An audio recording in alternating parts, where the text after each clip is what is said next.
आज हम लोग देखने वाले हैं लॉ रिलेटिंग टू पेटेंट। यह है चैप्टर 16 आपका ECIPL वाला सब्जेक्ट, ठीक है। ECIPL मॉड्यूल 2 चैप्टर 16 क्या है बताओ? Law relating to patent. क्या बताओ? Law relating to patent. अब आज हम लोग सीखेंगे ये लॉ रिलेटिंग टू पेटेंट क्या है। सबसे पहले तो मैं आपको यहाँ से समझा दूंगा, इस पेज पे अच्छे से समझा दूंगा कि क्या है ये लॉ रिलेटिंग टू पेटेंट, ठीक है। और इस चैप्टर में हम लोग क्या क्या देखने वाले वो भी मैं एडवांस में बता दूंगा, सो दैट आपको पता लगे कि कहाँ तक जाने वाला है चैप्टर, कितने टाइम में खत्म होगा ये चैप्टर, ठीक है। ये जो पार्ट आपका बी है ना ऑफ ECIPL 40 मार्क का, बहुत ही ब्यूटीफुल ईजी सा 4-5 चैप्टर्स है, ठीक है। वो हम लोग एक बार कर लेंगे तो और कोई टेंशन वाली बात नहीं है, ठीक है। लॉ रिलेटिंग टू पेटेंट, क्या बताओ? Law relating to patent. अब सबसे पहले एक क्वेश्चन आएगा आपके दिमाग में कि सर ये पेटेंट क्या होता है। सबसे पहले वो समझाइए सर कि ये पेटेंट होता क्या है। पेटेंट एक प्रकार का, मैं कहूं तो एक प्रकार का आप कह सकते हो राइट होता है। एक प्रकार का राइट होता है जो कौन देता है पता है? हाँ जी, ये राइट देता है अपना गवर्नमेंट। ये राइट देता है अपना गवर्नमेंट। गवर्नमेंट राइट देता है अपने को पेटेंट राइट। क्या राइट देता है बताओ फिर से? हाँ जी सर, पेटेंट वाला राइट देता है, ठीक है, गवर्नमेंट। अब ये गवर्नमेंट सिंपल सा चीज़ है, ये गवर्नमेंट पेटेंट का राइट देता है आपको, ठीक है। अब ये राइट क्या है, ये क्वेश्चन मार्क है कि सर ये राइट क्या है जो कि ये गवर्नमेंट अपने को देता है। देखो, अगर कोई भी इंसान, ठीक है, एक अपना इन्वेंशन करता है खुद का, क्या करता है? एक आपका खुद का इन्वेंशन करता है। अगर कोई भी इंसान अपना खुद का इन्वेंशन करता है तो उसके ऊपर उसका हक रहता है, नेचुरल राइट रहता है। नेचुरल राइट रहता है। अगर तुमने कोई चीज इन्वेंट किया है तो तुम्हारा अधिकार है ना इसके ऊपर, और किसी का अधिकार है नहीं। लेकिन गवर्नमेंट कहता है कि तुमने कोई भी चीज इन्वेंट किया हो जो कि मनुष्य के लिए, ह्यूमन सोसाइटी के लिए, सबके लिए, ठीक है, लाभकारी हो, which is advantages to the entire society, which is beneficial for the society, ठीक है, तो वो इन्वेंशन पब्लिक करना होगा।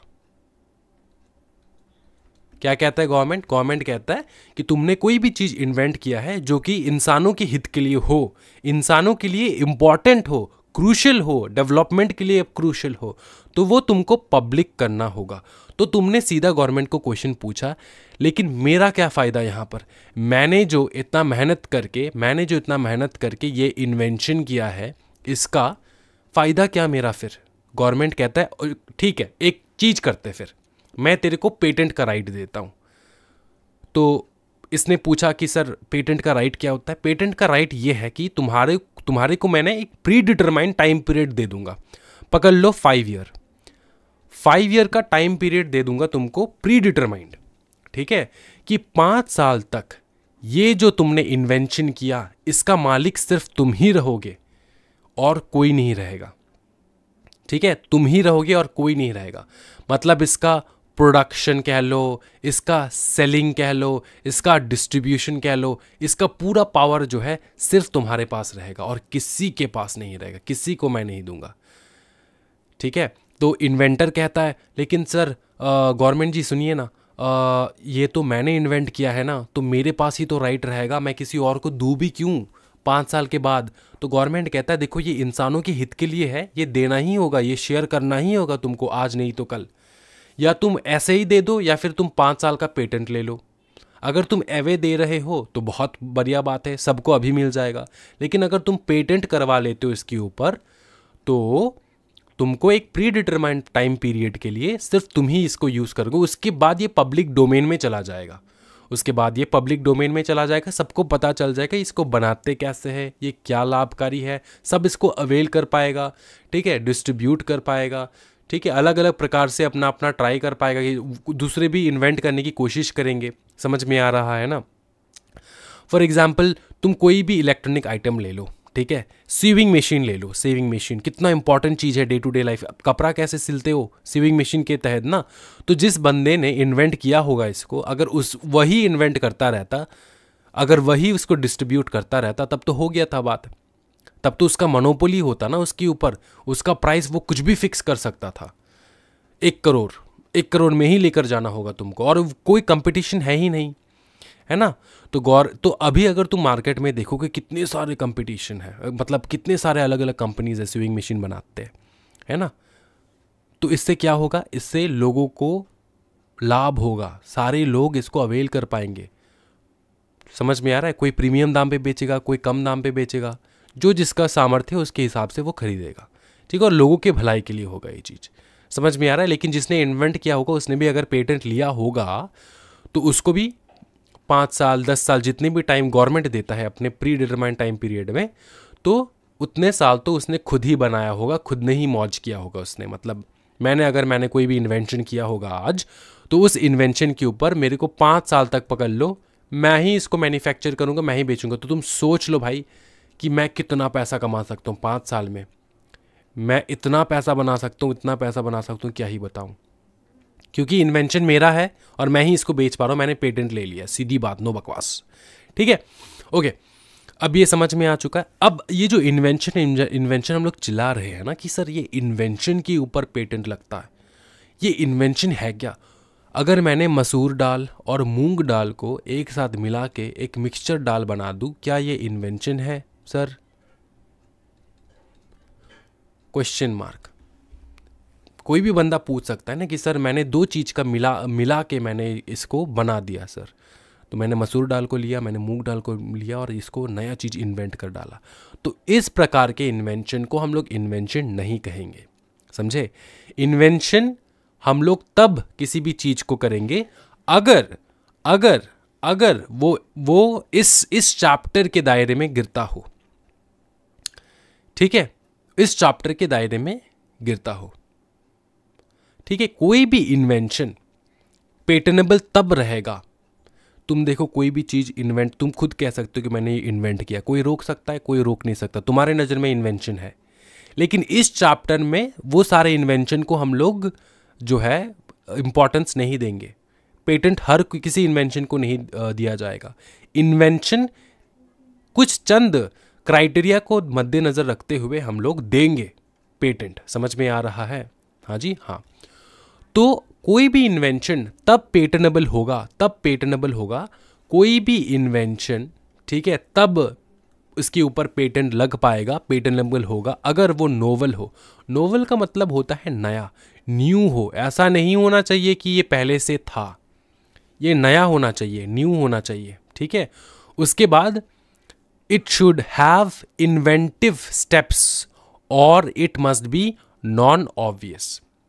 नॉन ऑब्वियस होना चाहिए, इन्वेंटिव स्टेप होना चाहिए कि ये कैसे बनाया गया, एक इन्वेंशन है जो पहले कभी हुआ नहीं है, और नॉन ऑब्वियस होना चाहिए। नॉन ऑब्वियस का मतलब अगर कोई भी चीज़ ऑब्वियस हो जाए, इसका मतलब तो इसका पहले से एग्जिस्टेंस है ना, ये इसके साथ ये करोगे तो ये हो जाएगा, सबको पता है। तो ये इन्वेंशन कैसा?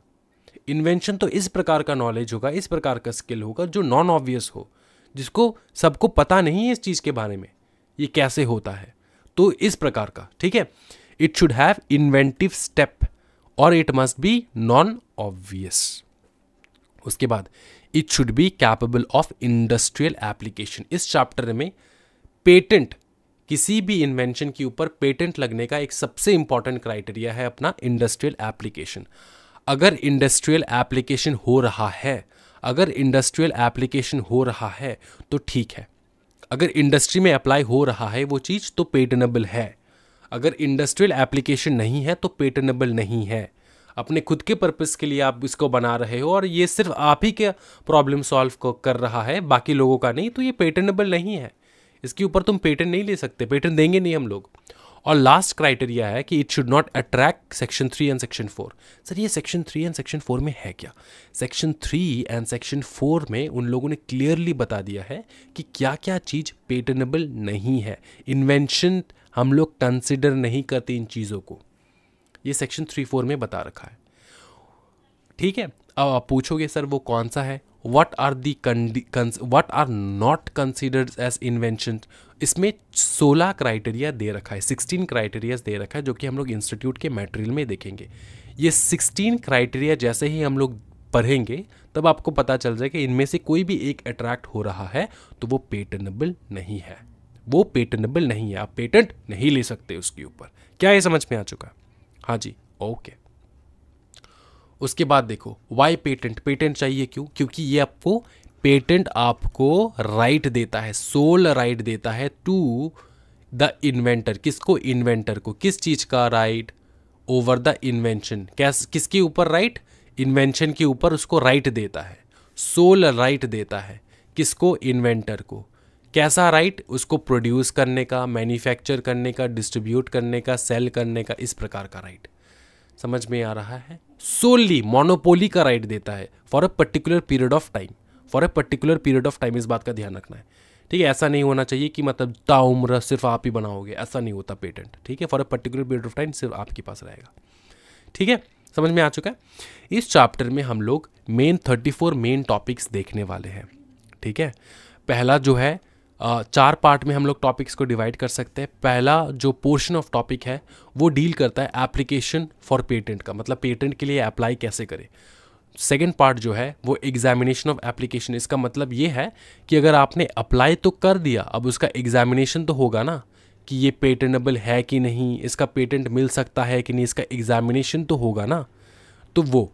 उसके बाद ऑपोजिशन टू द पेटेंट। इसका मतलब क्या होता है? ऑपोजिशन टू द पेटेंट का मतलब सिंपल चीज़ है। ऑपोजिशन टू द पेटेंट का मतलब ये होता है कि आपने पेटेंट के लिए अप्लाई तो कर दिया, अब किसी और को अगर कुछ बोलना है कि सर ये तो मेरा पेटेंट है, ये तो मेरा इन्वेंशन है, वो उसने चुरा लिया है, या फिर उसने कैसे अप्लाई कर लिया पेटेंट के लिए, ये तो मेरा है, तो उसको अपोज करने के लिए कोई भी इंसान अगर आ रहा है तो उसका कुछ टॉपिक्स यहाँ पर हम लोग देखेंगे। Opposition to the patent, opposition होता है तो क्या होता है, इसको कैसे सॉल्व किया जाता है, सब कुछ। उसके बाद लास्ट में हम लोग देखेंगे ग्रांट करना, कि पेटेंट आपको कैसे ग्रांट होता है। उसके बाद रिस्टोरेशन, अगर पेटेंट लैप्स हो जाए उसको रिस्टोर कैसे करें। अपील वगैरह, अपील जैसे कि हाई कोर्ट वगैरह, अगर कुछ दिक्कत हो रहा है तो अपील भी तो करना होता है। तो फर्स्ट पोर्शन में 13 टॉपिक देखेंगे, उसके बाद एग्जामिनेशन में 4 टॉपिक, उसके बाद ऑपोजिशन में 6 topic, and then grand restoration appeal में 11 टॉपिक देखेंगे। आज का जो है क्लास हम लोग ये 13 टॉपिक से स्टार्ट करने वाले हैं। हम लोग अभी सीधा इंस्टीट्यूट के मटेरियल में जाएंगे एंड सब कुछ देखने वाले हैं वहीं से प्रॉपरली। ओके, ये है आपका ECIPL का कंटेंट पेज, ठीक है? यहाँ पर कुछ करेक्शन करना है, वो कर लो फटाफट। देखो करेक्शन ये है, 40 मार्क का तो है, ये आपको पता ही होगा।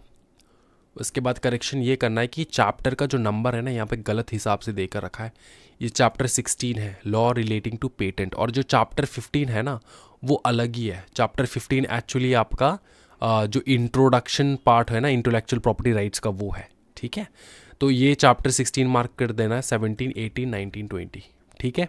चैप्टर 15 इंट्रोडक्शन है, उसको स्किप करोगे तब भी कोई दिक्कत वाली बात नहीं है।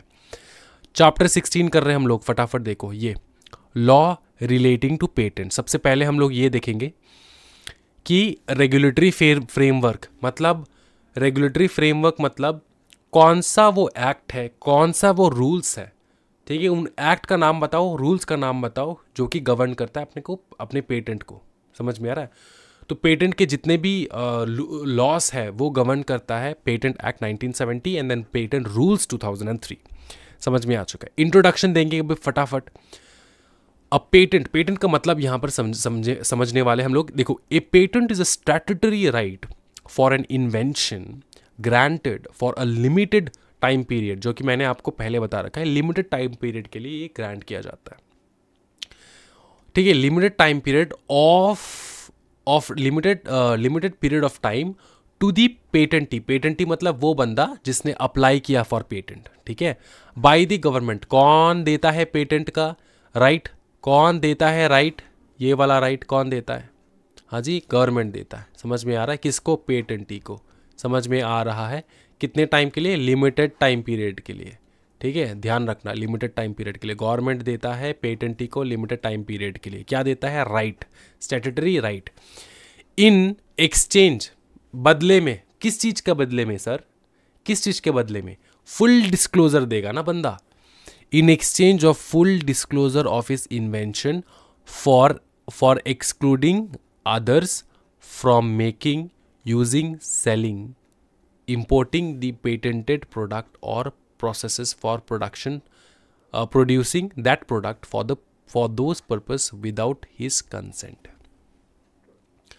गवर्नमेंट इसको पेटेंट का राइट देगा, जिससे क्या होगा, जिससे गवर्नमेंट को पूरा डिस्क्लोजर मिलेगा कि ये इन्वेंशन बनाया कैसे गया है, ये इन्वेंशन हुआ कैसे। समझ में आ रहा है? गवर्नमेंट को आपने फुल डिस्क्लोजर देना है, जो कि कुछ साल बाद जो है वो पब्लिक डोमेन में ऑटोमेटिकली चला जाएगा, ठीक है। और इसके बदले गवर्नमेंट आपको क्या देगा, आपको ये राइट देगा, statutory right, limited time period के लिए आपको बचाएगा कि एक्सक्लूड करेगा बाकी सबको एक्सक्लूड कर देगा। ये जो पेटेंटेड इन्वेंशन है, इस इन्वेंशन को बनाने में, यूज़ करने में, सेल करने में, इंपोर्ट करने में, ठीक है, बाकी को रोक देगा, बाकी सबको एक्सक्लूड कर देगा, एक्सक्लूडिंग अदर्स। सिर्फ आप ही को राइट मिलने वाला है, ठीक है। समझ में आ रहा है? वो सबको एक्सक्लूड कर देगा, समझ में आ रहा है, ठीक है। प्रोडक्ट्स और process for producing that product for those purpose without his consent. और आपके कंसेंट के बिना किसी को भी ये प्रोडक्ट जो है एक पर्टिकुलर टाइम पीरियड तक ना तो उसको बनाने का हक है, यूज़ करने का हक है, सेल करने का हक है, इंपोर्ट करने का हक है, किसी को किसी प्रकार का हक नहीं है अनटिल एंड अनलेस आपसे परमिशन ले ले, आपका कंसेंट ले ले। समझ में आ रहा है? आपने किसी को अगर बताया कि मैंने तेरे को राइट दे रहा हूँ, मैं तेरे को राइट दे रहा हूँ, तू यूज़ कर सकता है, इसको अब्यूज़ कर सकता है, ठीक है, इसको एक्सप्लॉइट कर सकता है, ये वर्ड आपको आगे जाके दिखने को मिलेगा, ठीक है। एक्सप्लॉइट कर सकता है मतलब इसको छानबीन कर सकता है प्रॉपर्ली। आपने किसी को राइट दिया है तो वो कर सकता है, उसके अलावा किसी को अधिकार नहीं है, इस बात का ध्यान रखना। ये राइट कौन देता है? गवर्नमेंट, सीधी बात। उसके बाद देखो यहाँ पर क्या बताए पेटेंट का डेफिनेशन यहाँ पर कुछ नहीं बताया कि define the term patent as mean a patent for any invention granted under the patent act. Patent का मतलब होता है पेटेंट मिलना किसी भी इन्वेंशन के लिए जो कि पेटेंट एक्ट द्वारा ग्रांट किया जाए। समझ में आ रहा है वो? अच्छा, देखो अब यहाँ पर क्या बताया, इन्वेंशन के बारे में यहाँ पर एक्सप्लेन किया, ठीक है। इन्वेंशन वगैरह हम लोगों ने ऊपर में देख रखे हैं, यहाँ पर ज़्यादा कुछ इंपॉर्टेंट नहीं, सिर्फ देख लो एक बार क्या लिखा है। An invention is considered as new, मतलब नोवेल, जो कि हमने ऊपर में देखा है, ठीक है। वो जो मैंने लिखवाया था वहाँ पे न्यू था, नोवेल था। नोवेल का मतलब ही होता है न्यू, ठीक है। उसको नया तब माना जाएगा अगर किसी ने एंटिसिपेट नहीं किया, ठीक है, पब्लिश करने के लिए, ठीक है, by prior publication in patent and non patent literature. इसका मतलब ये है कि आपने जब अप्लाई किया, अप्लाई करने तक किसी ने भी प्रीवियसली इस पेटेंट को लेकर उन लोगों ने पेटेंट नहीं लिया, किसी भी इन्वेंशन के ऊपर पेटेंट नहीं लिया प्रीवियसली। अगर किसी ने ये जो सेम इन्वेंशन आपने किया, इसके ऊपर किसी ने ऑलरेडी अगर इन्वेंट करके पेटेंट ले रखा है, तो उसको हम लोग इन्वेंशन थोड़ी ना कहेंगे। आपके वाले को इन्वेंशन थोड़ी ना कहेंगे, आपके वाले में इन्वेंशन नहीं कहेंगे, क्योंकि ये नया नहीं है, पहले बहुत सारे लोगों ने बना रखा है। फॉर एग्जाम्पल, आपने लाइट बल्ब बनाए घर में बैठ के, ठीक है, तो लाइट बल्ब के ऊपर आपका पेटेंट मिलेगा? नहीं मिलने वाला पेटेंट आपके ऊपर। क्यों? क्योंकि पहले तो ये नया नहीं है ना, ये नॉवेल नहीं है, ये नया नहीं है, ये आइडिया नया नहीं है, ये पहले से था। समझ में आ रहा है? If it is not anticipated by prior publication in patent and non patent literature, that is an invention is novel. कोई भी इन्वेंशन को हम लोग नया तब तक कहेंगे if it has not been disclosed in prior, मतलब इसका डिस्क्लोजर हुआ नहीं है। Prior art, where the prior art means everything that has been published, presented or otherwise disclosed to public before the date of filing the specification. Before the date of filing the specification. ठीक है, इसका मतलब ये है कि आपके apply करने से पहले किसी ने भी इसका पब्लिश नहीं किया हो, प्रेजेंट नहीं किया हो, डिस्क्लोज नहीं किया हो पब्लिक को, तो हम लोग इसको नया कह सकते हैं, तो हम इसको नॉवेल कह सकते हैं। आपके इन्वेंशन को समझ में आ रहा है? आपके इन्वेंशन को समझ में आ रहा है? तो ये जो डब्बा है, इस डब्बे का मीनिंग, इस बॉक्स का मीनिंग यही है कि नया इन्वेंशन किसको कहा जाता है। नया इन्वेंशन, शॉर्टकट में आपको समझाऊं, नया इन्वेंशन उसको कहा जाता है अगर आपके एप्लीकेशन से पहले किसी ने भी इसका प्रायर प्रेजेंटेशन नहीं डाला हो, पब्लिक को पता नहीं हो, तब जाके इसको नया कहा जाता है। समझ में आ रहा है? हाँ जी, इंपॉर्टेंट नहीं है एग्जामिनेशन के लिए, सिर्फ समझ के जाओ ये वाला पोर्शन। ये एक जो है इंपॉर्टेंट केस लॉ है, Vishwanath Prasad Radheshyam versus Hindustan metal industries. ठीक है, इसमें सुप्रीम कोर्ट कहता है कि हम जो मोनोपोली ग्रांट करते हैं, इन्वेंटर को, ठीक है, इन्वेंटर को, ये जो इन्वेंटर है इसको जो हम लोग मोनोपोली ग्रांट करते हैं, इसको जो हम लोग मोनोपोली ग्रांट करते हैं ना, ये ग्रांट सिर्फ इसीलिए किया जाता है क्योंकि ये after a particular time period इसका जो इन्वेंशन है ना, ये पब्लिक डोमेन में चला जाएगा। मोनोपोली का मतलब होता है वो खुद बनाएगा, खुद मैन्युफैक्चर करेगा, खुद डिस्ट्रीब्यूट करेगा, खुद बेचेगा, खुद प्रॉफिट लेगा और खुद खूब कमाएगा। समझ में आ रहा है? इस इन्वेंटर को, अरे इतना तो हक बनता है इसको क्योंकि इसी ने बनाया इस चीज़ को। लेकिन ये जो करेगा ना, मोनोपोली जो ये है ना, उसकी जो मोनोपोली ग्रांट किया जाएगा ना एक पर्टिकुलर टाइम पीरियड तक, बस 5 साल पकड़ लो, 5 ईयर, उसके बाद तो ये पब्लिक डोमेन में चला जाएगा, सबको पता चल जाएगा। ठीक है, कैसे बनते हैं और सबको राइट भी मिलेगा इसके ऊपर। It was held by the Honorable Supreme Court of India that the object of patent law is to encourage scientific research, new technology, and industrial progress. A limited time grant of the only right to own, use, or sell a patented method. देखो, a limited time grant of the only right to own. आप ही limited time के लिए आप ही इसको own करोगे, use करोगे, cell करोगे। समझ में आ रहा है? ठीक है, अ लिमिटेड टाइम ग्रांट। ठीक है, कोई भी मेथड, कोई भी पेटेंटेड मेथड के ऊपर पेटेंट मिलता है, प्रोडक्ट के ऊपर भी पेटेंट मिलता है। एनकरेजेस, मेथड मतलब किसी भी चीज को बनाने का तरीका। अब ये मेथड कुछ भी हो सकता है। ठीक है, other than section 3 and 4। Section 3 and 4 में जो लिखा है वो उसके ऊपर पेटेंट नहीं मिलेगा, बाकी सब इंक्लूडेड है। पेटेंटेड मेथड और product encourages the development of new commercially used inventions. The disclosure of the invention to the patent office, which becomes public domain after the predetermined duration of the monopoly, is the cost of the monopoly grant. ये जो monopoly grant मिल रहा है ना inventor को, ये कौन सा cost के ऊपर मिल रहा है पता है? इन्वेंटर को क्या खोना पड़ेगा पता है? उसका राइट खोना पड़ेगा कि ये ही सिर्फ ओन करेगा, यही सिर्फ बनाएगा, यही सिर्फ यूज़ करेगा। ये जो एक राइट है ना, जो पेटेंट देता है, ये राइट एक खो देगा एक पर्टिकुलर पीरियड ऑफ टाइम के बाद। और ये जो एक खो देगा ना राइट, इसी के लिए तो इसको ये राइट मिल रहा है।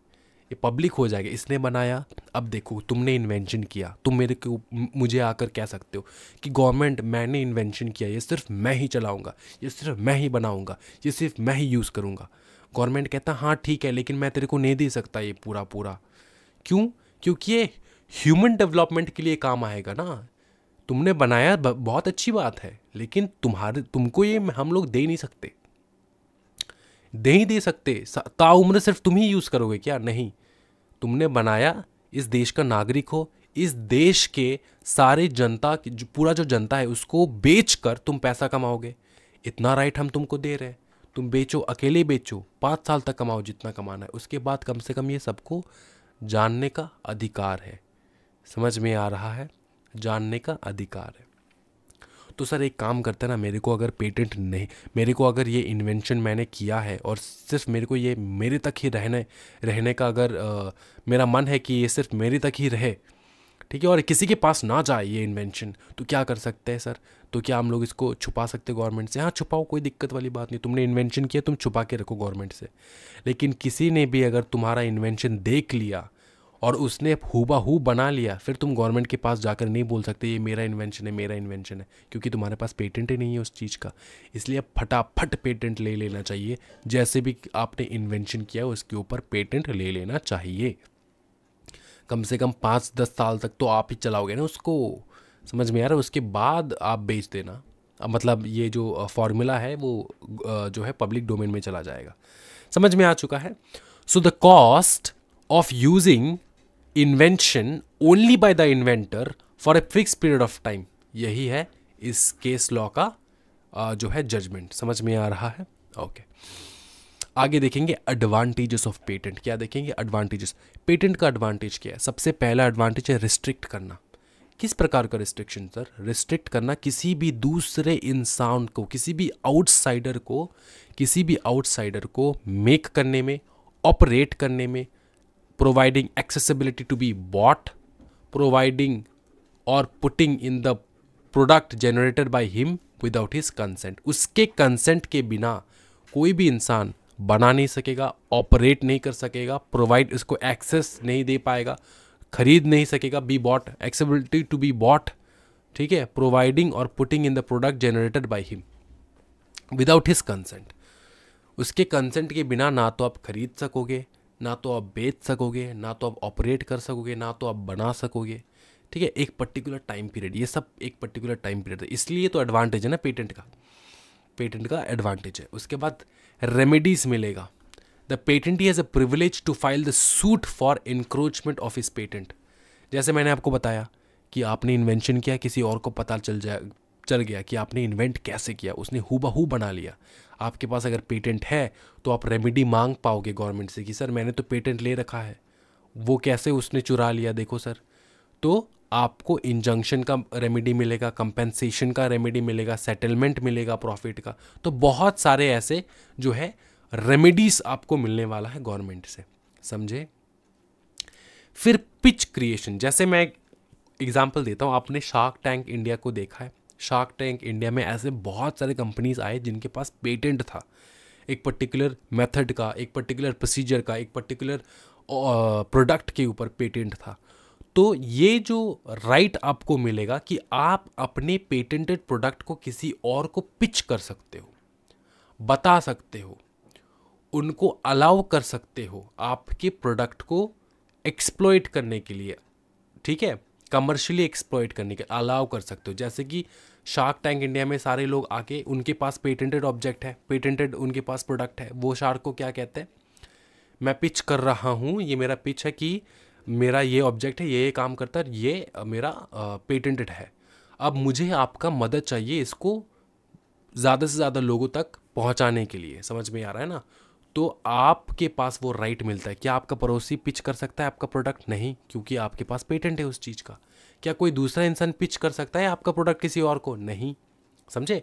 तो पेटेंटी कैन कमर्शियली एक्सप्लॉइट और pitch his creation to any skilled individual, to any skilled individual. तो ये शार्क्स क्या होते हैं जो शार्क टैंक इंडिया में हम लोग शार्क क्या होते हैं? ये स्किल्ड इंडिविजुअल है, उनको ज़्यादा पता होता है इन सारी चीज़ों से रिलेटेड, ठीक है ना? And concede permit to him to abuse his item, ठीक है, मतलब इसका जो क्रिएशन है उसको यूज़ करे, ठीक है, उसको एक्सप्लॉइट करे, उसको और बेटर करने की कोशिश करे।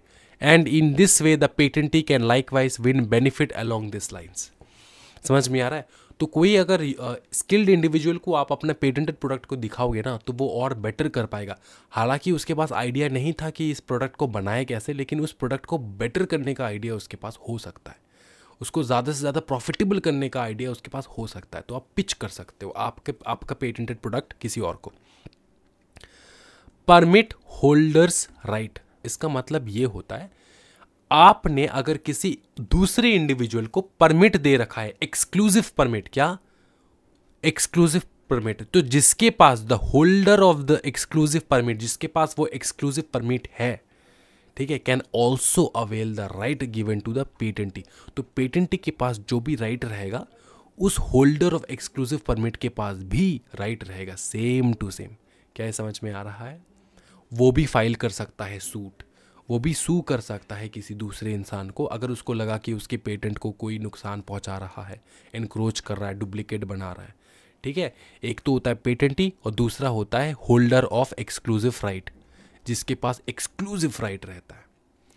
लास्ट में एडिशन इन पेटेंट, ये एक एडवांटेज है कि आपने तो पेटेंट करवा लिया अपने इन्वेंशन के ऊपर, अब उस इन्वेंशन के ऊपर और आपने इन्वेंशन कर लिया और कुछ अलग अलग पार्ट्स आपने बना लिया उसी सेम चीज़ के ऊपर, तो उसके ऊपर आप एडिशन भी कर सकते हो कि आपने तो पहले इतना सा इन्वेंशन किया था, इसके ऊपर आपने पेटेंट ले लिया, अब आपने और ज़्यादा रिसर्च किया और इस इन्वेंशन के साथ और ज़्यादा और ऐसे मतलब एडिशन कर लिया अपने इन्वेंशन का, और कुछ पार्ट्स आपने ऐड किया इसके ऊपर, तो ये भी तो एक प्रकार का इन्वेंशन है ना, छोटे छोटे पार्ट्स है ना। तो इसके ऊपर भी आप एडिशनल पेटेंट ले सकते हो। समझ में आ रहा है? ये तो मेन पेटेंट है, इसके ऊपर ये एडिशनल पेटेंट्स आप ले सकते हो। A patent gets privilege to make changes और alteration of the invention and get the particular right of a patent by substantial change और patent as a matter of addition, creation और adjustment. समझ में आ रहा है? कुछ एडजस्टमेंट कर डाला आपने, पकड़ लो ना, कोई मॉडल बनाया, कोई इलेक्ट्रॉनिक डिवाइस बनाया, ठीक है, अब उसमें कुछ चेंजेस अगर हो रहा है फ्यूचर में जाके, उसको भी फटाफट एडिशन कर लेना चाहिए ना, पेटेंट करवा लेना चाहिए। क्योंकि अगर देखो कोई भी प्रोडक्ट आप बना रहे हो उसका इम्प्रूवमेंट ही तो होगा बार बार, है ना, उसके ऊपर काम करोगे आप, इम्प्रूवमेंट होता रहेगा। तो कोई तीसरा बंदा आके आपका जो नया इम्प्रूव्ड प्रोडक्ट है उसको डुप्लीकेट बना सकता है और कहेगा कि इसके ऊपर तो तुम्हारा पेटेंट नहीं है, तुम्हारा जो पहला डिज़ाइन था उसके ऊपर पेटेंट था, ये नए वाले डिज़ाइन के ऊपर पेटेंट नहीं है। तो इसलिए आप जो पुराने डिज़ाइन है जिसके ऊपर आपने पेटेंट ले रखा है उसके ऊपर एडिशन कर सकते हो। आपने कोई भी एडजस्टमेंट किया आपके डिज़ाइन में या फिर कोई भी एडिशन किया, ऑल्टरेशन किया, तो उसके ऊपर अलग अलग से आप पेटेंट जो है मांग सकते हो। समझ में आ रहा है? बार बार, ठीक है। What can be patented? What can be patented? Simple सा चीज, an invention relating either to a product or process. कोई प्रोडक्ट भी हो सकता है, कोई प्रोसेस भी हो सकता है, that is new, involving inventive step and capable of industrial application can be patented. Simple बात। However, section 3 and section 4 वाली चीज़ों को हम लोग इंक्लूड नहीं करेंगे, सिंपल एज दैट। उसके ऊपर नीचे जाएंगे हम लोग, व्हाट आर नॉट इन्वेंशंस देखेंगे हम लोग। ये जो 16 पॉइंट है, 1 2 3 4 5 6 7 8 9 10 11 12 13 14 15, ठीक है, 16 था, 1 2 3 4 5 6 7 8 9 10 11 12 13 14 15। अच्छा, यहाँ पर 15 दे रखा है, नॉर्मली 16 था पहले, ठीक है, 15 दे रखा। देखेंगे हम लोग क्या क्या है यहाँ पे। कौन सा प्रोडक्ट इन्वेंशन हम लोग नहीं मानेंगे? देखो, पहला बहुत इजी, पहला anything contrary to the well established natural law. जो वेल एस्टैब्लिश्ड नेचुरल लॉ है उसके अगेंस्ट आपने कोई भी इन्वेंशन किया, वो हम लोग इन्वेंशन नहीं मानेंगे, सिंपल एज दैट। उसके बाद प्राइमरी और इंटेंडेड यूज जो है आपका प्रोडक्ट का, इन्वेंशन का, और commercial exploitation of which could be contrary to public order और मोरालिटी के अगेंस्ट है। एक मोरालिटी होता है, एक पब्लिक ऑर्डर होता है, उसके अगेंस्ट है, प्रीजुडिस है, अगेंस्ट है ह्यूमन का, एनिमल का, प्लांट लाइफ का, हेल्थ का, इन्वायरमेंट का। तो जो कुछ भी आप इन्वेंशन कर रहे हो उसके ऊपर पेटेंट वगैरह नहीं मिलेगा, ठीक है। जो सीरियस प्रीजुडिस है टू ह्यूमन, मतलब अगेंस्ट में, ह्यूमन के अगेंस्ट में काम करेगा, human, animal, plant life, health और इन्वायरमेंट, तो उसके ऊपर इन्वेंशन नहीं मिलेगा। आपने अगर कोई डिस्कवरी किया हो ऑफ कोई साइंटिफिक प्रिंसिपल और formulation of an abstract theory, ठीक है, या फिर कोई लिविंग थिंग का, या फिर कोई नॉन लिविंग सब्सटेंसेस का, ऑकरिंग इन नेचर, जो नेचर में ऑलरेडी है, आपने कोई पकड़ लो, प्लूटो के, पकड़ लो कोई भी। देखो, अभी प्लैनेट्स तो हम लोगों ने बचपन से अब प्लूटो तक ही सीखा है। उसके बाद हम लोगों ने बहुत सारे अलग अलग स्टार्स सीखे हैं, अलग अलग सन सीखे, लेकिन यूनिवर्स में कितने सारे प्लैनेट्स हैं, है ना।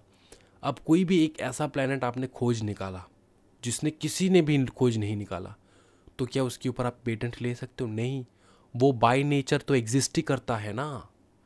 कोई भी साइंटिफिक प्रिंसिपल या फिर कोई भी फॉर्मूला जो कि बाय नेचर एग्जिस्ट ही करता है इस पृथ्वी में, कोई भी living thing, non living thing exist करता है पहले से यहाँ पे एग्जिस्ट कर। डायनासोर, जिसने डायनासोर को देखा, मतलब इन्वेंट किया, इन्वेंट तो नहीं कह सकते, खोज निकाला कि यहाँ पे डायनासोर था, तो क्या उसने पेटेंट ले लिया इस बात के ऊपर कि ये डायनासोर मैंने खोज निकाला तो मेरा ही है? नहीं, जो ऑलरेडी एग्जिस्टिंग है नेचर में, ऑकरिंग, उसके ऊपर आप पेटेंट नहीं ले सकते। Mayor discovery of a new form of A known substance, कोई भी नोन सब्सटेंस का न्यू फॉर्म अगर निकाल रहे हो आप, तो उसके ऊपर आप, उसको हम लोग इन्वेंशन नहीं कहेंगे, उसको हम लोग इन्वेंशन नहीं कहेंगे। फॉर एग्जांपल, नॉर्मली लाइट का इन्वेंशन हो रखा है, उसके ऊपर पेटेंट था, हाँ पेटेंट जिसको लेना था उसने ले लिया, ठीक है। अब आपने पकड़ लो ग्रीन कलर का लाइट इन्वेंट किया, तो भैया ये तो लाइट ही है ना, नया डिज़ाइन है, नया फॉर्म है, तो क्या इसके ऊपर पेटेंट मिलेगा? नहीं, इसके ऊपर पेटेंट मिलेगा नहीं। समझ में आ रहा है? सेम लाइट है, कलर अलग है, कलर अलग है। तो new form of a known substance, जो पहले से पता है उसका न्यू फॉर्म, ठीक है। उसके बाद देखो, a substance obtained by mayor admixture, जैसे मैंने आपको बताया मूंग दाल मसूर दाल को मिला के आपने बोला कि मैंने इन्वेंशन कर डाला, नहीं होगा, ठीक है। फिर मेयर अरेंजमेंट और रीअरेंजमेंट और डुप्लीकेशन ऑफ नोन डिवाइसेस, आपने पहले से जो एग्जिस्ट कर रहा है डिवाइसेस, उसका रीअरेंजमेंट किया, ऊपर का नीचे कर दिया, नीचे को ऊपर कर दिया, फिर आप कह रहे हो कि ये इन्वेंशन है? नहीं। फिर a method of agriculture horticulture, कोई भी मेथड है एग्रीकल्चर का, हॉर्टिकल्चर का, इसके ऊपर आप नहीं जो है ले सकते। Any processes for the medical, surgical, curative, prophylactic, diagnostic, therapeutic और any other treatment of human being और any processes for similar treatment of animals, ठीक है। दो ये सारा जो चीज़ है ना, सर्जरिकल वगैरह, पकड़ लो आप सर्जरी कर रहे हो, ठीक है, एक नया तरीका ढूंढ निकाला है आपने सर्जरी करने का, तो ये इंसानों को बचाने का चीज़ है, इसके ऊपर 1 मिनट का भी पेटेंट आपको नहीं मिलने वाला। आपने ये इन्वेंशन किया है, ये कॉमनली सबको पता हो जाएगा, पता चल जाएगा कि कैसे आपने किया है, आपको बताना ही होगा, क्योंकि ये ह्यूमंस के लिए है, एनिमल्स के लिए, ट्रीटमेंट करने के लिए उनको, तो इनके ऊपर ट्रीटमेंट वाली चीज़ों के ऊपर आपको पेटेंट नहीं मिलने वाला। Plant and animal, other micro organisms but including seed, varieties and species and essentially biological processes for production and propagation of plants and animals, ठीक है। आपने 2 एनिमल का ब्रीडिंग करवा के जो है तीसरा ब्रीड निकाल डाला है, ठीक है, और आप कह रहे हो ये इन्वेंशन है, ऐसा नहीं होता है। प्लांट का भी सेम चीज़ है, कोई मैथमेटिकल बिजनेस मेथड, ठीक है, और एक कंप्यूटर प्रोग्राम, एल्गोरिथम्स, फिर literary, dramatic, musical, artistic work, इनके ऊपर पेटेंट नहीं मिलेगा। Of any other aesthetic creation whatsoever including cinematography work and television production, patent नहीं मिल सकता, ठीक है। उसके ऊपर अलग अलग चीज़ मिलेंगे जो हम लोग फ्यूचर में जाके पढ़ेंगे, इन सारी चीज़ों के ऊपर कॉपीराइट वगैरह है, ट्रेडमार्क, वो सारा अलग अलग चीज़ है, अलग अलग सीखोगे आप लोग। स्कीम और rule, method of performing mental act, ठीक है, playing games, presentation of information, topography of integrated circuits, इसका मतलब होता है इलेक्ट्रॉनिक सर्किट्स का, जो आप लोग जो इलेक्ट्रॉनिक आइटम्स तोड़ते हो ना, तोड़ने के बाद भीतर में जो सर्किट बोर्ड मिलता है, उसका अरेंजमेंट, उसका सर्किट्स वगैरह, ठीक है, ये पेटेंटेड नहीं है कि ये ऐसा ही बैठेगा, ये सिर्फ मैं ही बिठा सकता हूँ ऐसा। An invention which in effect is traditional knowledge, मतलब जो ट्रेडिशनल नॉलेज है वो फिर से, जैसे हम आपको बताता हूँ मैं, ये हाल ही में मैंने कहीं सोशल मीडिया पे देखा है कि जो पेपर का यूज़ है ना फॉर ईटिंग, पेपर कह रहा हूँ सॉरी, प्लांट लीव्स का यूजेज है, जो कि हम लोग पहले से, हमारे पूर्वज जो है वो पहले से, specially if I talk about Calcutta, ठीक है, we always use leaves of trees as a paper, as a plate और समथिंग एल्स, ठीक है, as a plate of eating, ठीक है। अब तुम समोसा खा रहे हो या फिर यू आर ईटिंग फूड और anything, we use this tree leaf plates, ठीक है, मेड ऑफ लीव्स, जो कि ऑफ कोर्स बायोडिग्रेडेबल है and which is not harmful to nature, ठीक है। ये ट्रेडिशनल नॉलेज है। अब कोई दूसरे पकड़ लो, यूएसए में एक बंदा, ठीक है, बैठ के ये सेम चीज़ वहाँ पे वो लोग स्टार्ट कर दिया और कह रहे कि इसके ऊपर पेटेंट है हमारा। हमने, अबे ये ट्रेडिशनल नॉलेज है इंडिया का, तुम पेटेंट कैसे ले लोगे? समझ में आ रहा है ऐसा, ठीक है। यहीं तक था ये वाला, यहीं तक है। इसके बाद जो है हम लोग कंटिन्यू करेंगे नेक्स्ट क्लास में, ठीक है, नेक्स्ट क्लास में कंटिन्यू करेंगे। आज का क्लास यहीं तक रखते हैं। आई होप कि आपने समझा होगा ये पूरा चीज़, और जितना मार्क करवाया आज के आज ये पर डालो, ख़त्म कर डालो, जितना ही करवाया मैंने आज ही के आज ख़त्म करना है, ठीक है। तो thank you so much everyone, happy learning guys, bye bye and take care.